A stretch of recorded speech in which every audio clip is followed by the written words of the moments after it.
Hi friends, சுட்டு மிலி சுடரே இனி வரப்போகிற எபிசோட்ஸ்க்கான அப்புறமா தான் இந்த வீடியோவில் பார்க்க போகிறோம். வாங்க ஃப்ரெண்ட்ஸ் பார்க்கலாம். சுடர் தங்கிட்ட பேசணும் அப்படின்றதுக்காக வெட்டி தோப்புக்காரனை போட்டாங்க. அப்போது அவருக்கு தையல் போட்ட இடத்துல பயங்கரமாக ப்ளீடிங் ஆக ஆரம்பிச்சிடுது. இதை பார்த்த உடனே சுடர் ரொம்ப பயப்பட ஆரம்பிச்சிடுறாங்க. வேண்டாம், நீங்கள் தோப்புக்கல்லாம் போடாதீங்க, உங்களுக்கு இப்போ தான் வயிற்றில் அடிபட்டிருக்கு, அந்த இடத்துல தையல் போட்டிருக்காங்கல்ல, வேண்டாம் கேப்டன் அப்படின்னு சுடர் சொல்லிக்கிட்டே இருக்கவும், நீ என்கிட்ட பேசணுன்றதுக்காக எனக்கு என்ன ஆனாலையும் பரவாயில்ல, நீ இதே என்கிட்ட பேச மாட்டேன்றல, அப்போ எனக்கு என்ன ஆனால் உனக்கு என்ன, நீ போ அப்படின்னு வெற்றி சொல்லிட்டு தோப்புக்காரனை போட்டுகிட்டே இருக்கும். சுடர் திரும்பினாலும் அடுத்த நிமிஷம் ரத்த வரத்தை பார்த்த உடனே சட்டையை தூக்கி பார்த்துட்டு, கேப்டன் இங்கே பாருங்கள் கேப்டன், வேண்டாம் கேப்டன் வேண்டாம் கேப்டன் சொல்லிக்கிட்டே இருக்காங்க. வெற்றி கேட்காம தோப்புக்காரனும் போட்டுகிட்டே இருக்கிறதுனால அதுக்கப்புறம் சுடர் என்ன பண்ணுறாங்க, நான் உங்ககிட்ட பேசுகிறேன் கேப்டன், ப்ளீஸ் கேப்டன் தோப்புக்காரனை போட்டு நிறுத்துங்க, நான் உங்ககிட்ட பேசுகிறேன்னு சுடரை ஹக் பண்ணிக்கிறாங்க.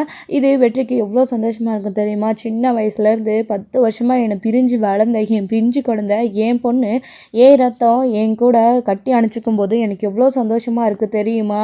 இதுக்கு மேலே சுடர் ஒரு நாள் கூட கண் கலங்கவே கூடாது. முழு அப்பா பாசத்தையும் கொடுத்து நான் சுடரை நல்லபடியாக பொறுப்பாக இனி பார்த்துக்கணும். இனி சுடரை வளர்க்குற பொறுப்பு எனக்கும் இருக்குது. அவளை எல்லா உரிமையோடையும் வளர்க்குற பொறுப்பு எனக்கு இருக்குன்னு வெற்றி இப்போ நினச்சிட்ருக்காரு. அடுத்து, நிஜமாக தான் சொல்கிறியா சுடர், இல்லை எனக்கு இப்போ ரத்தம் வருதுன்றதுக்காக நீ என்கிட்ட பொய் சொல்கிறியா அப்படின்னும், இல்லை கேப்டன் நான் பொய்யெல்லாம் சொல்லலை, உண்மையிலே நான் உங்ககிட்ட பேசுகிறேன் கேப்டன் அப்படின்றாங்க. அப்போலாம் இந்த சாமி முன்னாடி எனக்கு ப்ராமிஸ் பண்ணி கொடு அப்படின்னு கேட்கவும் சுடர் யோசிக்கிறாங்க. அம்மு பேச்சை மீறி நான் உங்ககிட்ட பேசுகிறதே பெரிய விஷயம் கேப்டன், அம்முக்கு இது தெரிஞ்சால் ரொம்ப ரொம்ப கோவப்படுவாங்க அப்படின்னுமோ, அப்படி என்கிட்ட பேச மாட்டேன், அப்படி தானே திரும்பவும் தோப்புக்காரனை போடுறேன்னு சொல்லிட்டு வெற்றி ஆரம்பிக்கவும், இல்லை நான் சத்தியம் பண்ணி கொடுக்குறேன் கேப்டன், நீங்கள் தோப்புக்காரனை போடாதீங்க, இங்கே பாருங்கள் ரத்தம் வருது, உங்களுக்கு உடம்பு சரியாகணும்னு தானே நான் வேண்டிக்கிட்டு சாமிக்கிட்ட லிங்கெல்லாம் வைக்கிறேன்னு வேண்டிக்கிட்டேன், இப்போ பாருங்கள் ரத்தம் வருது, இதனால் திரும்பவும் உங்களுக்கு உடம்பு சரியில்லாமல் இது போயிட போகுது, நீங்கள் தோப்புக்காரனை போடாதீங்க, நான் ப்ராமிஸ் பண்ணி கொடுக்குறேன்னு சுடர் அந்த இடத்துல வெற்றிக்கிட்ட, நான் இனி எப்பயுமே உங்ககிட்ட பேசதான் நிறுத்த மாட்டேன், உங்ககிட்ட நான் பேசுகிறேன்னு ப்ராமிஸ் பண்ணி கொடுக்குறாங்க. வெற்றிக்கு இது ரொம்ப ரொம்ப சந்தோஷமாக இருக்குது. இங்கே பாரு, உன் அம்மா கிட்ட நீ என்கிட்ட பேசிக்கிற மாதிரி காட்டிக்க வேண்டாம், உன் அம்மா தான் கோச்சிப்பாங்கல்ல, கோவப்படுவாங்கல்ல, அதனால கண்டிப்பாக நம்ம வெளியில் வரும்போது நீயும் நானும் பேசிக்கலாம் என்ன அப்படின்னவும், ஓகே கேப்டன் அப்படின்னு சுடர் சொல்கிறாங்க.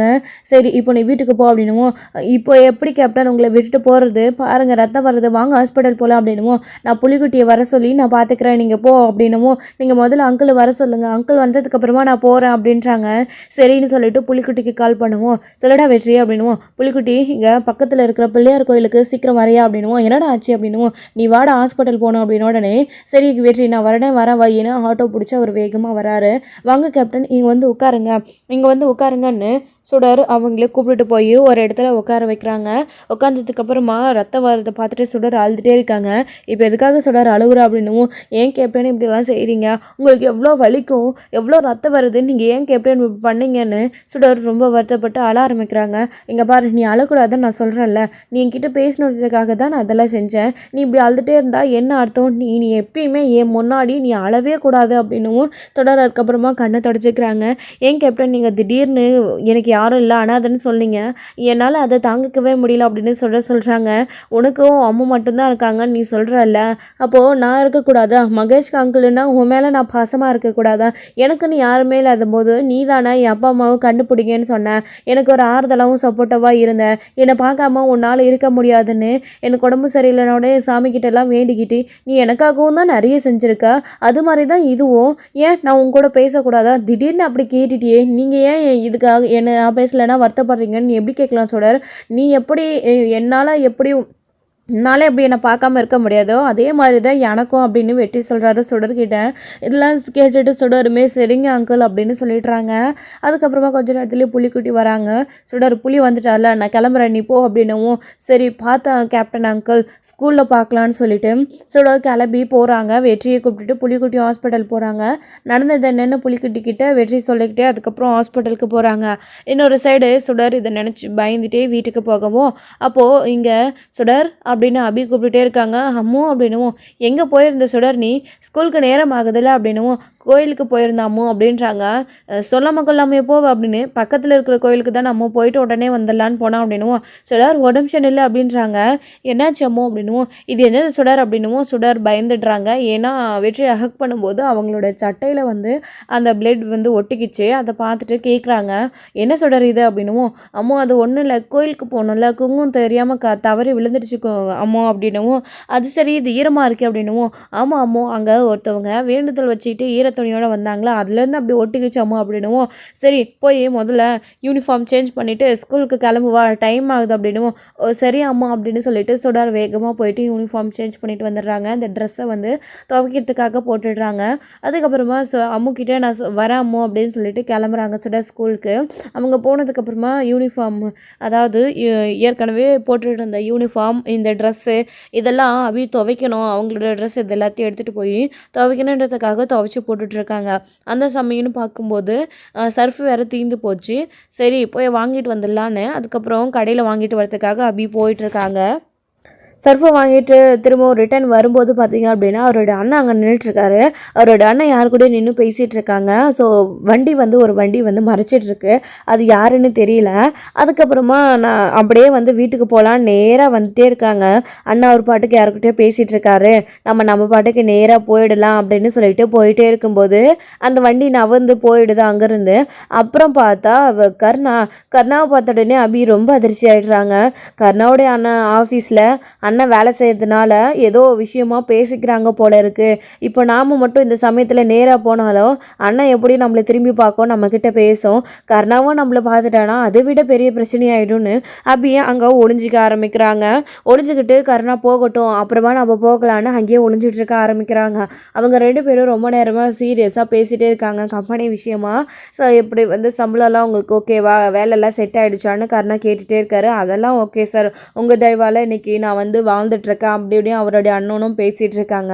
அவங்க ரொம்ப நேரமாக மறைஞ்சு நின்றுட்டே இருக்காரு. அதுக்கப்புறமா கொஞ்ச நேரம் கழிச்சு சரி நீங்கள் வேலைக்கு ஆஃபீஸ்க்கு போங்க, நான் கிளம்புறேன்னு கர்ணா கார் எடுத்துகிட்டு கிளம்பிடுறாரு. கர்ணா போன அடுத்த நிமிஷம் தான் அபி திரும்பவும் அங்கேருந்து மறைஞ்சு நின்றுட்டு போயிட்டுருக்காங்க. உண்மையிலே வந்து அபி வந்து அதை கவனிக்காமல் நேராக போயிருந்தாங்க அப்படின்னா கருணா கிட்டே கண்டிப்பாக அபி மாட்டியிருப்பாங்க. ஸோ யாரால் அபி பாதிக்கப்பட்டான்ற விஷயமும் வெளியில் வந்திருக்கோம். அவரோட அண்ணனுக்கு விஷயம் தெரிய ஆரம்பிச்சிருக்கோம். அவரோட வேலையும் போயிருக்கோம். அதே சமயம் தேவையில்லாமல் பிரச்சனையும் வந்திருக்கோம். அவர் அபியோடைய அண்ணன் அப்படின்றத கருணாவும் தெரிஞ்சிருப்பார். ஏகப்பட்ட பிரச்சனை நடந்திருக்கும். இதெல்லாம் நடக்காமல் வந்து ஒரு வேலையாக வந்து அபி தப்பிச்சிட்டாங்க. அப்படி திரும்பவும் போயிட்டு இருக்கும்போது அவருடைய அண்ணன் வந்து அங்கே வண்டி எடுத்துகிட்டு கிளம்பலான்னு போகும்போது அபி பார்த்துட்டு ஒரு நிமிஷம் நில்லு அப்படின்னு கூப்பிடுறாங்க. அபியும் அங்கே நிற்கிறாங்க. கடைக்கு தானே வந்து போகிறேன், பார்த்தாலே தெரியுது, இதில் ஸ்நாக்ஸ் இருக்குது, சுடருக்கு எடுத்துகிட்டு போ அப்படின்றாங்க. வேண்டாம், நான் தியா தருணுக்கு எடுத்துகிட்டு போய் கொடுங்க அப்படின்னுவோம். அவங்களுக்கு நான் தனியாக வாங்கி எடுத்துகிட்டு போகிறேன், இதை நீ சுடருக்கு எடுத்துகிட்டு போய் கொடு, அங்கே எடுத்துகிட்டு வந்து கொடுத்தாதான் பிரச்சனை வரும்னு ரோட்டில் கொடுக்குறல்ல, ஏன் வாங்கிக்க கூடாதா, நான் அவ்வளோ வேண்டாதவன் நான் போயிட்டேனா அப்படின்னு அவங்க பேசுவோம். ஏன்னா அப்படிலாம் பேசுகிற, நான் வேணா போகும்போது சுடருக்கு வாங்கிட்டு போகிறேன், நீங்கள் எடுத்துகிட்டு போங்க அப்படின்னுவோம்.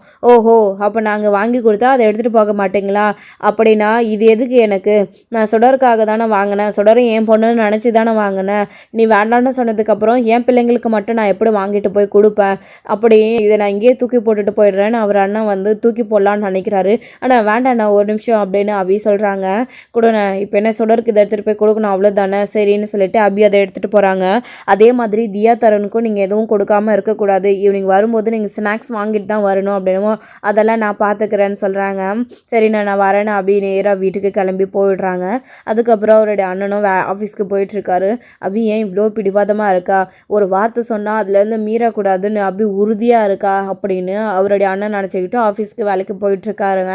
அபியும் அதுக்கப்புறம் நேராக வீட்டுக்கு போகிறாங்க. சர்ஃப் எடுத்துகிட்டு போய் துணி வாஷ் பண்ணலான்னு சொல்லிட்டு சர்ஃபு போட்டு ஊற வைக்கிறாங்க. சரி 2 நிமிஷம் உட்காரலாம் அப்படின்னு சொல்லிட்டு உட்காந்து அபி சாப்பிட்டுட்ருக்காங்க. இன்னொரு சைடு ஹாஸ்பிட்டலுக்கு போன வெற்றியும் ஒரு வழியாக வீட்டுக்கு வந்துடுறாரு. வீட்டுக்கு வந்ததுக்கப்புறமா திவ்யா அதை பார்த்துட்டு என்னாச்சு அப்படின்னு சொல்லிட்டு புலிக்குட்டி கேட்குறாங்க. ஒன்றும் இல்லை அப்படின்னு வெற்றி சொல்கிறாரு.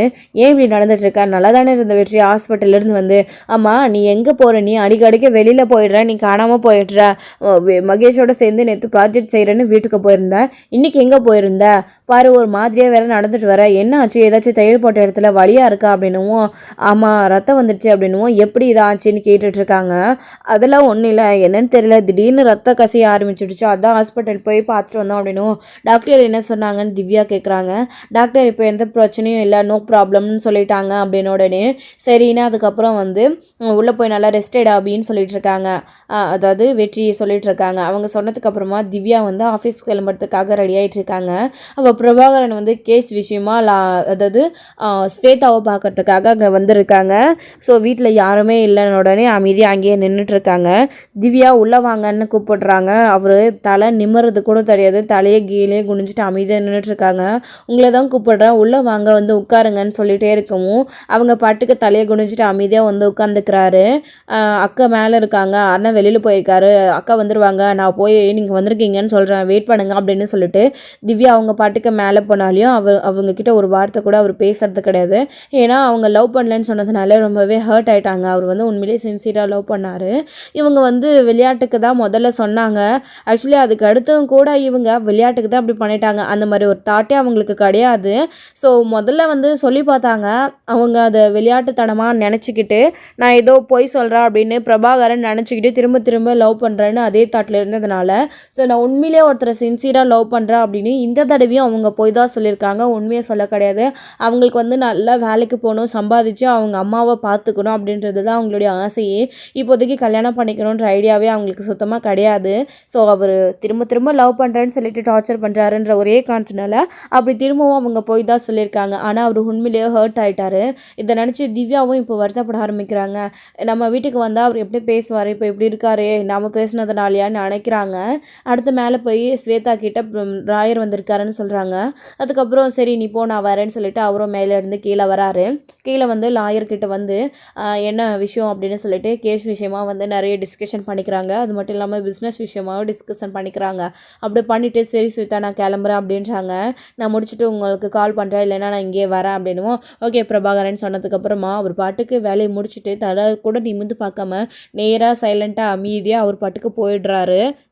அப்போ திவ்யா அங்கே இருக்கும்போது ஸ்வேதா என்னன்றாங்க, பார்த்தியா வேலையில் எவ்வளோ சின்சியாரிட்டியாக இருக்காருன்னு, எந்த ஒரு லாயரும் அப்படியெல்லாம் இருந்துக்க மாட்டாங்க, இது வரைக்கும் ஒரு பைசா கூட அவருடைய ஃபீஸ் தாண்டி அவர் வாங்கினதே கிடையாது, உண்மையிலே சின்சியராக இருக்காரு, இவரால் நம்ம பிஸ்னஸ் விஷயத்தில் நிறைய நம்மளுக்கு கேஸை சால்வ் பண்ணி கொடுத்துருக்காரு, எந்த ஒரு இஷ்யூஸும் இல்லாமல் இவ்வளோ நாள் வரைக்குமே நேர்மையாக தான் இருக்காங்க, நம்ம கூட குறுக்கு வழியில் எப்படியாச்சும் முடிக்க முடியுமா, அதை தாட் பண்ணி முடிச்சு விட்டுடலாம், எப்படியாச்சும் லஞ்சம் கொடுத்து இல்லை பணத்தை கொடுத்து இந்த கேஸ் முடிச்சிடலாம் தான் நினைப்போம். ஆனால் இவர் அந்த மாதிரி எதுவும் லஞ்சமும் வாங்காமல் அதே சமயத்தில் ஒரு இஷ்யூஸ் விஷயத்தில் எந்த ஒரு குறுக்கு வழியிலையும் போகாமல் நேர் வழியில் அந்த பிரச்சனையையும் சால்வ் பண்ணி கொடுக்குறாரு. அதனால் இப்போ நம்மளுடைய பிஸ்னஸ் நல்லா ஸ்மூத்தாக போயிட்டுருக்கு, எந்த ஒரு பிரச்சனையுமே நடுவில் வர்றது கிடையாது அப்படின்னு அவங்க பேசிகிட்டு இருக்கவும் திவ்யா கிட்டே இதெல்லாம் கேட்டோ அப்படியாக்கா நானும் பார்த்துட்டு தான் இருக்கேன், உண்மையிலே அவர் சின்சியராக தான் இருக்காரு, நல்லவர் தான் அப்படின்னு திவ்யாவும் சொல்லிட்டு இருக்கவும் அடுத்து ஸ்வேதா அங்கேருந்து கிளம்பி போயிடுறாங்க.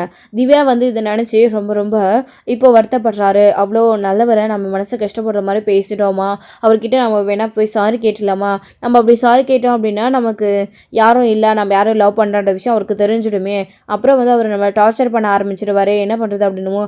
இல்லை அப்படி எதுவும் பண்ண மாட்டாருன்னு நினைக்கிறேன், வேணா போய் பேசி பார்க்கலான்னு அடுத்து திவ்யா என்ன பண்ணுறாங்க, நேராக வந்து பார்த்திங்க அப்படின்னா நான் ஆஃபீஸ்க்கு கிளம்புறேன்க்கான்னு சொல்லிட்டு நேராக ஆஃபீஸ்க்கு கிளம்புறாங்க. பிரபாகரன் அங்கே முன்னாடி போயிட்டுருக்கவும் திவ்யாவும் வேகமாக ஆட்டோவில் போயிட்டு அந்த காரை முன்னாடி போய் நிறுத்துங்கன்னா அந்த காரை ஃபாலோ பண்ணுங்க அப்படின்னுவோம்.